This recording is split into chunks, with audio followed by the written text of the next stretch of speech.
Police ব্যবস্থাকে সংস্কার করা হয় না, তাদেরকে রাজনৈতিক লেজুর ভিত্তিতে কাজে লাগিয়ে পুলিশদের পেশাদারিত্ব নষ্ট করে।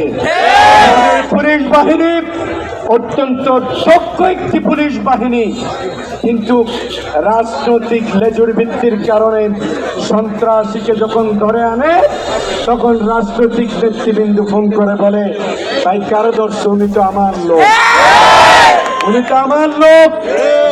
মাদক কারবারিদেরকে যখন ধরে আনে তাদের বিরুদ্ধে যখন শক্ত মামলা দেয়, বলে যে তোমাকে দিঘিনালায় ট্রান্সফার করব, তোমাকে সন্দ্বীপে ট্রান্সফার করব, তোমাকে হাতিয়ায় ট্রান্সফার করব। মানুষদেরকে এইভাবে আমাদের আইন শৃঙ্খলা বাহিনীকে তার যথাযথ দায়িত্ব নিরপেক্ষভাবে করার সুযোগ দেয় না। আমরা চাই বাংলাদেশ এমন একটি বাংলাদেশ হবে, প্রশাসন চলবে সত্যিকার আইনের উপর, কারো উপর অন্যায় জুলুম বিচার আমাদের আইন শৃঙ্খলা বাহিনী করবে না।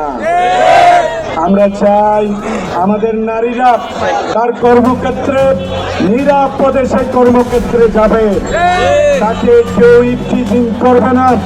আমাদের নারীদের কোথাও কোনো জায়গায় তারা অনিরাপদ হবে না।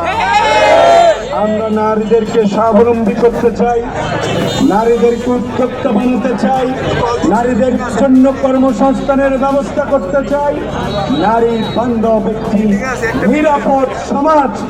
কারণ এই নারীরা আমাদের মা, আমাদের বোন, আমাদের সন্তান, তাদের ইজ্জত আমাদের ইজ্জত, তাদের